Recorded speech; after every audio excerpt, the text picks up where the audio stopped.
Hello and welcome to the Proceed podcast. This is the podcast where we delve into the world of SAP data management. I'm your host, Rebecca, and today we're talking about content management. We're looking at the S/4HANA upgrade and the implications it has on content. I'm joined today by Paul Shakeshaft, the CTO of Proceed Group, and our subject matter expert on all things content management and open text. Okay, let's get started.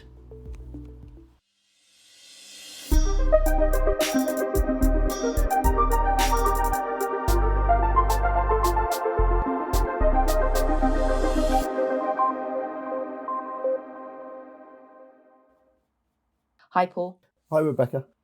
Great. Okay, so I have a couple of questions here. First one is, what do we actually mean by content?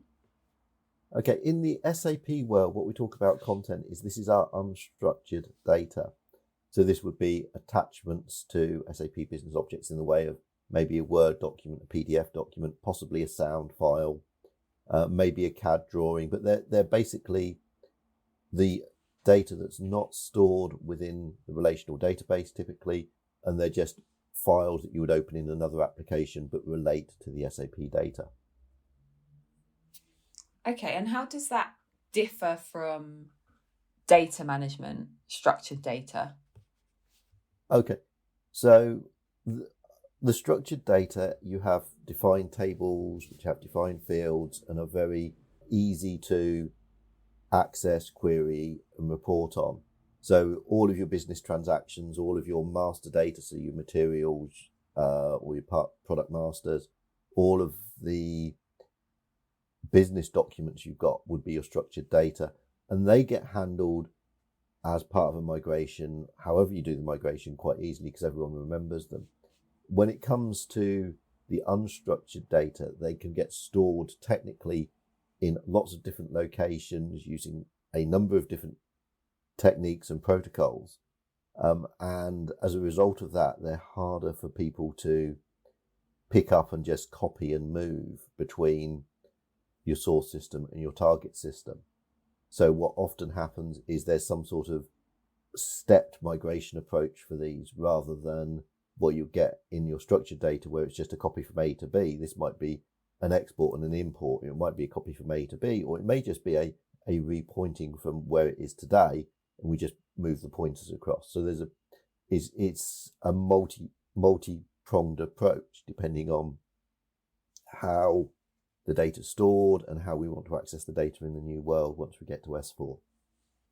Okay, great. And with many businesses looking to move to S/4HANA, what are the biggest challenges that you're seeing with regards to content migration?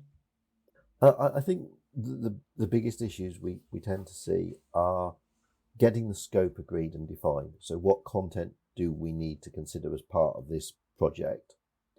Then we get on to the discussions around how are we going to migrate it, when are we going to migrate it as well. But as I say, the other issue that I think clients underestimate more than anything is the amount of time that content can take to migrate. If you've got 1 million documents to migrate and you want to migrate one file at a time, then what you will have is, even if you're getting 20 files per second, that 1 million documents is still going to take you a number of hours or days to migrate. Our experience is, for single file migrations, you're looking at somewhere between, 4 and 20 documents per second, 20 being very high, 4 being the low that we tend to see. So, you've got to scale that up based on the size and scope that you're doing. And we also find that, as we dig deeper into the document migration parts of the project, we actually find that customers have got unstructured data that they don't know about, but sometimes didn't get included in the scope and they want to bring into scope. Or sometimes you get, an end user has found a way of doing something that the solution architect wasn't aware that they were doing. So as a result of that, the scope increases during the project lifecycle.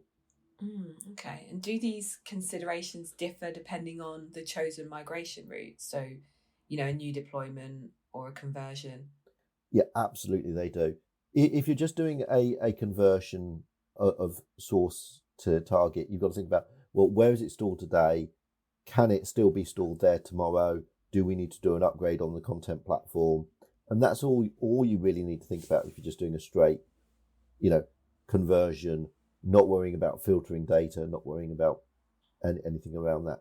So that's sort of nice and easy. Once you get into a sort of a greenfield deployment where we're doing a new implementation with basically open items being migrated, then you've got to think about the unstructured data as part of that migration project. So you've got to define exactly what you want to migrate. You've got to think about what data mapping needs to be done, because you can't guarantee that the objects are going to be the same ID in the source system and the target system. And obviously related to that, if your users who do the data migration don't actually capture that mapping at the time they do the migration, then we can't relink the objects and the documents back up. So it makes it a lot more complicated. It's not something that you can't do, but there's more considerations and more steps that you need to think about along the way. Right, okay. And what's the impact of not properly considering it? Either you're going to end up leaving data behind or orphaned, or you're going to end up with, in the worst case scenario, with data that you can extract because you know where it's coming from, but you can't link it up and store it in the new world because you haven't got the links, or you haven't got, or you're missing something, or your end users haven't identified the scope correctly. So you've left behind something that they need. It's that sort of issue you're going to get. And you quite often don't find that out until you're a long way down the project, in the way of you getting into the UAT testing or the acceptance testing around the data migration, which is normally towards the tail end of the project. And at that stage, it might be too late to actually get everything resolved and fixed before you go into that cutover period for the main application cutover. And that it doesn't mean you don't get it done. It just means it might be a lag between the cutover of the application and the data and documents being migrated. Mm-hmm. And is this quite a common occurrence? Do you see this quite a lot? We see it on certainly a high percentage of projects. I wouldn't say we see it on all the migration projects, but we do see it on a high percentage of the projects where something's got forgotten or something's got missed, or we find something out at a late stage. So it's quite common. Mm. And why do you think this is? I think it's sort of in part human nature. End users like that easy life. They're going to do what works for them and is efficient for them, which may not be what the solution architects who are running the migration projects expect or understand was being done. I think it's also a bit of the, when clients change their staff over time, it tends to be knowledge transfer from existing staff to new staff. And as part of that process, the message sometimes gets changed or corrupted, or so things don't always carry on the way they used to, or people carry on doing things that they find useful, but the solution architects think they don't need anymore. So it's that sort of things. It is the human side of company life, not the process side and culture side. And then the other thing is we find that over time, the customer might have been running for 10, 15, 20 years, and that process has changed, and there's still data there that they need. You're using the old method, but the solution architects have only remembered the new method of doing things. So again, that's why things can drop out. So I just think it's the time versus human part of the discussion. Yeah. And what would you say would be, what advice would you give to businesses? What would be the best practices that they would need to follow to avoid stuff like this happening before, during, and after the migration? I think you want to plan, and you want to plan for this early on in your project scope, and make sure that you engage with the people doing the structured data and unstructured data, and make sure that they're talking to each other and they know what's going on. And you do a deep dive into your system to say, actually, this is what we think we've got, but is this the truth? Go and see what you've got in your system. And that's something that I think we do quite well. It's go and reverse engineer what's stored in the system, what's accessible in the system, and then share that with solution architects, with the data migration team. And that then goes into your scoping. If you don't get that bit right, you just work on what you think is there, that's when you're going to miss key things. I also believe it's very important to get that testing for the migration of the documents as well as the data.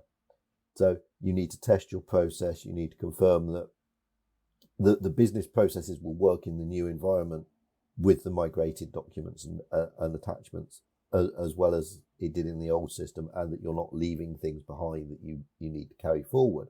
But equally, you're not carrying forward things that you don't actually need anymore. So I think that's the main one. And as I say, to make things easier along the way, I've touched on this already, the data mapping rules. I think we need to, if we're doing a greenfield upgrade, those rules are important, because the data migration team need to understand that you need to capture that data at the time of the migration, because otherwise it's very difficult, if not impossible, to reverse engineer it back into usable data for the content team to pick it up and move it. And that's something that we can help with as a business, is that right? Yeah, absolutely. We've done this for a number of clients over the years and a number of projects. I think we've got a good tool set that help us to do the deep dive analysis as to what is actually there, to help clients understand what's there and how it works. And I think, that combined with our thorough understanding of how the upgrade process works and what the considerations are, makes us best placed to sort of support a client for a successful upgrade and project. Perfect. Right, okay, that's great. Thank you very much, Paul. And for those that want to learn a little bit more about this topic, Paul has also put together a webinar called Getting OpenText Solutions S4HANA Ready, which I'll put a link to in the bio of this episode if you want to find out a little bit more about this topic. And I just have one final question for you, Paul. Do you have any other podcasts that you enjoy listening to that you could recommend to our listeners? Yeah, I listen to a couple of podcasts. I'm not a great podcast consumer, but I listen to one called Don't Ask Tig, which is an advice podcast for people who don't want advice. It's done by a comedian, and they have a guest on there, and they just give a bit of advice and a bit of comedy. So it's a nice, light-hearted one. And the other one that I listen to quite a lot is one called the Peter and Beck podcast. And that's an Australian fashion photographer and his assistant. And they're just sat chilling out an hour a week talking about whatever they care to talk about. Okay. So yeah, those are the two that I listen to regularly. And I enjoy, but not IT related. So great for relaxation. Yeah, great. Thank you very much. We'll certainly check those out. Okay, brilliant. Well, thank you very much, Paul. Thank you. No problem.